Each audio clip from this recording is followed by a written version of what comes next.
Hey guys, it's Phoenix. Today I have taken the liberty of analyzing an entire Minecraft world.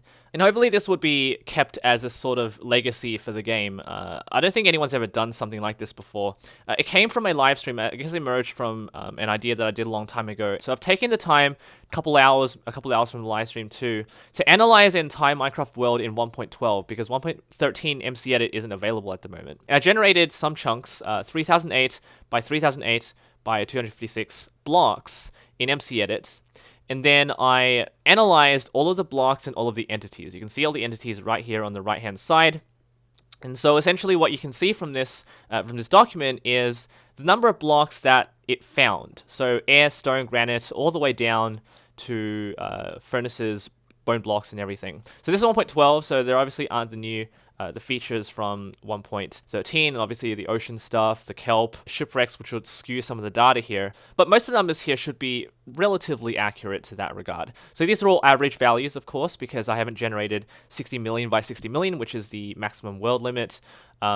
So you can have a look at these numbers. I have excluded air, stone, and water because overall, all of those three blocks actually make up 93% of a Minecraft world. So the composition is fairly large. So I've had to get rid of those as outliers and simply made a proportion of every other block in the game. Now I've actually had to add all of those up because water and lava are analyzed a little bit differently in MC Edit. They calculate flowing water as well and flowing lava as different blocks. I've added them all up together and just extracted the value. So a few more interesting features here. Gold ore is less than 0.3% of a Minecraft world. Iron generates 2.2% of the time.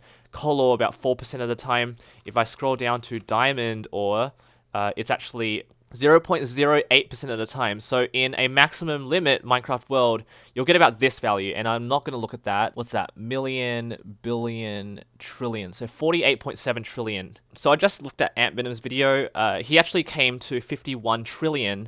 I came to 48.7 trillion, so it's close enough. Obviously, different worlds would come to different conclusions. I didn't generate, did I generate more chunks? I'm not too sure, but 48 trillion, 50 trillion is the number of diamond ores you'll get. So diamond ores generate 0.08%. Compare that to emeralds, 0.01%. So that makes a lot of sense because emerald ores are biome specific. So you can take a look at all of these other values yourself. This was actually really fun for me to make. Mob spawners, you have very, very few, and so you can actually have a look at these and see what's the least common block. I believe the least common is actually furnaces, but that's kind of a weird block anyway. That's not really the point here. So the loaded ratio here is essentially the, I'm not sure this is correct terminology to use, but it's basically the number of blocks which are missing. So a maximum world size is 60 million by 60 million by 256. So I've divided that value over the number of blocks that I generated, so 3008 by 3008 by 256. And I multiplied this ratio to the total number of blocks that were analyzed for each specific block. And that comes to the total number of blocks that exist in any given maximum world limit. So obviously these values can change, but this is the total number of blocks you would expect. So for instance, in a maximum world, you would expect 6.7 times 10 to the power of 17 air blocks. So that's a lot of air blocks. I actually did analysis on a live stream, and essentially you would live many, many centuries. You will not run out of air in any given lifetime. However, that does exclude the entities. Now, I didn't do this during the live stream, although this actually did come up in the analysis. This is the proportion of entities that would load during the daytime. Obviously, these numbers will change once you have it at nighttime, zombies, zombie villagers, witches, and so on. But that being said, this is during the daytime, so these mobs would spawn underground, and we had one witch in a... this is actually not even correct, because entities rely on chunk loading, and that didn't actually happen.